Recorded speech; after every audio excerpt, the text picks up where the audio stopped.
திருப்பிக் கொள்ளலாம். மத்தேயு 24 verse 4. Matthew chapter 24 verse 4.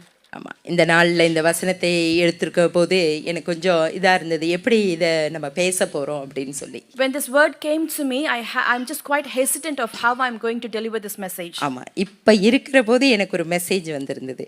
When I'm here, I just got another message. எனக்கு அதுவே டபுள் கன்ஃபர்மேஷன் ஆயிடுச்சு. That was a double confirmation to me. கட்டாயம் இந்த வசனத்தை பேசியே ஆக வேண்டும். Definitely, I have to give out this sermon. ஆமாம், சரி திருப்பிக் கொள்ளலாம். மத்தேயு 24 verse 4. ஒருவனும் உங்களை வஞ்சியாதபடி எச்சரிக்கையாய் இருங்கள் என்று இயேசு கிறிஸ்து இந்த உலகத்தை விட்டு போறதுக்கு முன்பாக நமக்கு சொல்லிட்டு போயிருக்காரு.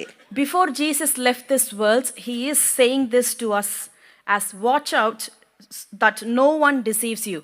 ஆமா, இந்த கடைசி காலமாக இருக்கிறது. It is the end times at the moment. என் டைம்ல அநேகர் வந்து நம்மளை வஞ்சிக்கிற சூழ்நிலைகள் ஏற்பட்டு கொண்டு இருக்கிறது. During the end times there will be a situation that many will come and try to deceive us. ஆமா, ஆனா ஆண்டவர் நம்ம சபையை பாதுகாக்க வேண்டும், அவருக்கு தெரிந்து கொள்ளப்பட்ட பிள்ளைகள் பாதுகாக்கப்பட வேண்டும் என்று அவருக்கு அதிகமான கரிசனை இருக்கிறது. But he has been more careful that his children and his church has to be saved. ஒரு ஆடும் வஞ்சிக்கப்பட்டு போயிடக்கூடாது. Not even a single sheep should have been deceived. அவருக்கு அவ்வளவு அக்கறை, that much of care that he has. ஒரு ஆட்டை தேடி போற தேவன் நம்ம தேவன். He is a God who goes after looking for one sheep. 99 ஆடுகள் அல்ல, it's not the 99. ஒரு ஆடு அவர் ராஜ்யத்தை விட்டு வெளியே போனா அதை தேடி அலைகிற தகப்பன் தான் நம்மளுடைய தகப்பன். But even if one sheep goes away from his stock, he is the God who goes after them. நல்ல மேய்ப்பனாக நமக்கு இருக்கிறார். He is our good shepherd. சீசர்கள் கேக்குறாங்க, the disciples are asking, எப்ப ஆண்டவரே உங்க வருகை வரும்? when is your coming Lord? எப்ப கடைசி நாட்கள் வரும்? when are the end times going to be? எப்ப எங்களை எடுத்துக்கொள்ள போறீங்க? when are you going to take us? இப்படி காரியங்களை அவர்ட்ட விசாரிக்கிறாங்க. like these the disciples are asking questions to Jesus. அப்ப அந்த மத்தேயு 24 எடுத்து வாசிங்க, எப்ப ஆண்டவருடைய வருகை எல்லாம் இயேசுவே நமக்கு சொல்லிட்டாரு. Just read Matthew chapter 24. He has said everything to us of when his coming is going to be. அவருடைய வருகையில பரிசுத்தமான சபை, கரைதரையற்ற சபையை எடுத்துக்கொள்ள போகிறாரு. During his coming, the church that is blameless, he will take it along with him. அவருடைய ரகசிய வருகை இருக்க போகுது, அவருடைய பகிரங்க வருகை இருக்க போகுது. His secret coming is going to be there and his final coming is also going to be there. Secret கம்மிங்ல சர்ச்சஸ் எடுத்துக்கொள்ளப்பட போகிறது. During the secret coming, the churches are going to be taken. சர்ச்சஸ்னா நம்ம அவரை என்ன செய்றோம்? விசுவாசிக்கிறோம், நம்ம தான் அவருடைய ஆலயம். So it is us who believes him, we are his temple.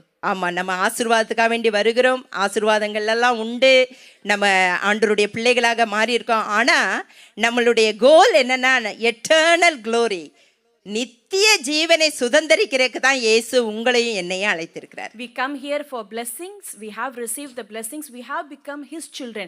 But what is our final goal? The final goal is the eternal glory, and that is what the Lord is waiting for us. அதுதான் கிறிஸ்தவத்துல நம்பிக்கையே. And that is the hope of Christianity. ஆமா, அது தளரக்கூடாது. That should not be wavered off. எதற்கு நம்மளை அழைத்திருக்கிறாரு? Why has he called us for? பூமியில உள்ள வேறு உலகத்தார்களுக்கு தான் அந்த நம்பிக்கை இல்ல, ஆனா நமக்கு அந்த நம்பிக்கை உண்டு. நம்ம இறப்பு கடுத்து நம்ம தேவனோடு நித்திய காலமாக பரலோகத்துல இருக்க போகிறோம் என்கிற நம்பிக்கையை ஆண்டவர் நமக்கு கொடுத்திருக்கிறார். It's only this worldly people do not believe those, but we Christians, we certainly believe that after our death we have the eternal glory. We are going to live forever with him. ஆமா, இந்த பூமியில இருக்கிற போது அவர் பிள்ளைகளாக அவர் மகிமையை வெளிப்படுத்தி நம்ம நடந்து கொண்டிருக்கிறோம். During the earth when we live here, we give glory and honor to his name. அப்புறம் நம்ம இயேசுவோட கூட இருக்க போறோம். And then we are going to be with him forever. திரும்ப அவரோட வர போறோம். And we are going to come back along with வந்து him. இந்த பூமியை ஆளுகை செய்ய போறோம். And we are going to reign this world இதுதான் along with சத்தியம். him. This is the truth. உங்களுக்கு இத பத்தி எல்லாம் தெரியணும்னா நீங்க பைபிள் ஸ்டடிக்கு வாங்க, கலந்து கொள்ளுங்க.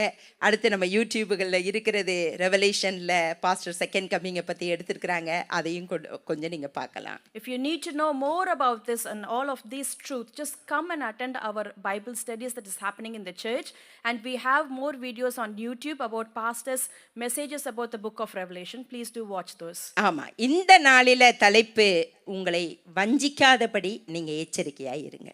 Today's topic is Be watchful that you will not be deceived. ஆமா, இந்த டிசைவ் பண்ணுகிற சூழ்நிலைகள் அதிகமாக இந்த கடைசி நாட்கள்ல இருக்கிறது. During this end times, there are so many situations that will deceive you. ஒருவனும் உங்களை வஞ்சிச்சிடக்கூடாது. No one should deceive you. ஆமா, ஒரு பர்சன் கூட ரட்சிக்கப்பட்ட பிள்ளைய வஞ்சிச்சிடவே கூடாது. Not even a single person should deceive a person who has been saved. நீங்க எதையும் நம்பிக்கொண்டு இருக்கலாம், You can believe anything. யார் மேலேயும் பற்றாய் இருக்கலாம், You might be attached to somebody, ஆனா அந்த பர்சன் கூட உங்களை வஞ்சிச்சிடக்கூடாது. but even that person should not deceive you. கடைசி நாட்கள் அப்படி நடக்கும். During the end times, these things will happen. இந்த நாட்கள்ல நடந்து கொண்டு இருக்கிறது. Yes, it is happening during now as well. இதுதான் கடைசி காலமாக இருக்கிறது. And this is the end times. பாருங்க, அதிலேயே சொல்லப்படுகிறது, அநேகர் வஞ்சிக்கப்படுவார்கள் என்று சொல்லப்படுகிறது. Even in the same chapter, it says that many will be deceived. ஆமா, ஒருத்தர் மட்டும் வந்து வஞ்சிக்கிறது இல்ல, கூட்டம் கூட்டமா வஞ்சிக்கப்படுவார்களாம். It's not just one person will come and deceive others, but it's like group and group of peoples will be deceived. என் நாமத்தை தரித்து கொண்டு அவங்க வருவாங்க, நான் தான் கிறிஸ்து, நான் தான் மேசியா, நான் தான் இயேசு அப்படின்னு வந்து சொல்லுவாங்க. It says that many will come claiming his name, saying that I am Jesus, I am Messiah, and I am the Christ.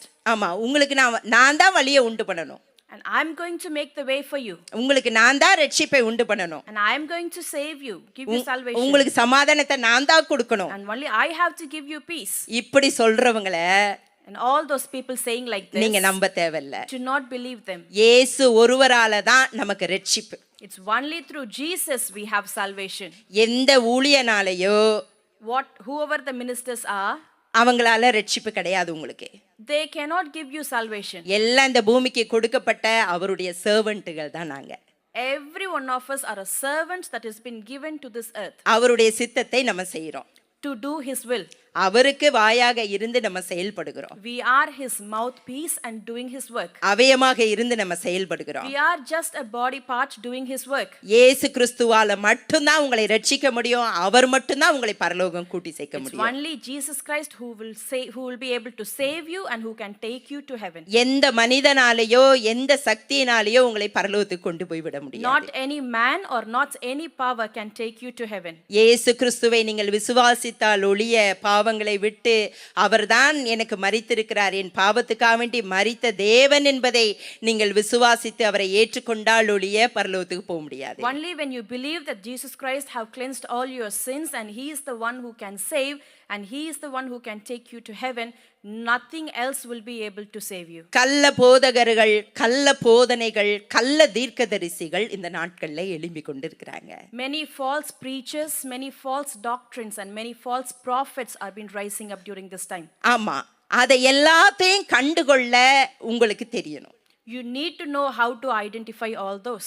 யாரையும் இருந்து நாங்க நியாயம் தீர்க்கறக்கோ குற்றப்படுத்துறக்கோ பலிபீடத்தை வந்து பாஸ்டர் யூஸ் பண்ணவே மாட்டாரு. Pastor will never use this altar in order to judge others. எந்த ஊழியன் பெயரை சொல்றதோ இதெல்லாம் அங்க பண்ணினதே இல்லை எங்க ஊழியத்துல. We have never done it in our ministry of saying or calling anybody by their names. ஆமா, ஆனா அதற்கு பதிலாக நாங்க சத்தியத்தை போதித்து கொண்டே இருப்போம். பிள்ளைகள் சத்தியத்துல வளருகிற போது நீங்களே கண்டுகொள்ளுவீங்க எது கள்ள போதகம், எது கள்ள தீர்க்க தரிசனம், எது கள்ள உபதேசம் என்பதை நீங்க புரிந்து கொள்ள வேண்டும். But we will be teaching only about the truth. The more and more we teach, and as children you will be able to identify by yourself what is the false doctrine and what is the false preaching. ஆமா, நீங்க வெளிச்சத்தின் பிள்ளைகளாக இருந்தீங்கன்னா இருளை நீங்க அடையாளம் காண்பீர்கள். If you are a children of light, you will be able to identify the darkness. நீங்களே வெளிச்சத்துல ஆவியில நடக்காவிட்டால் தான் வஞ்சிக்கப்படுகிறதுக்கு உங்களை நீங்க இடம் கொடுத்துறீங்க. Only if you are not walking in lights, then you are giving space for yourself to be deceived. கர்த்தருடைய சத்தியத்துல முழுமையாக உங்களை ஒப்புக்கொடுத்து சத்தியத்துக்கு உங்களை தாழ்த்தி வேதத்துல என்ன சொல்லப்படுகிறதோ அதற்கு உங்களை கீழ்ப்படித்து நீங்க நடக்கலன்னா கடைசி நாட்கள்ல இந்த வஞ்சிக்கிற ஆவிகளுக்கு உங்களை இடம் கொடுத்து விடுவீங்கள் என்று வேதம் எச்சரிக்கிறது. When you submit and humble yourself to the word of the Lord, and when you just lead and walk in the word of God, you yourself will be able to protect you and you cannot be deceived by anything else.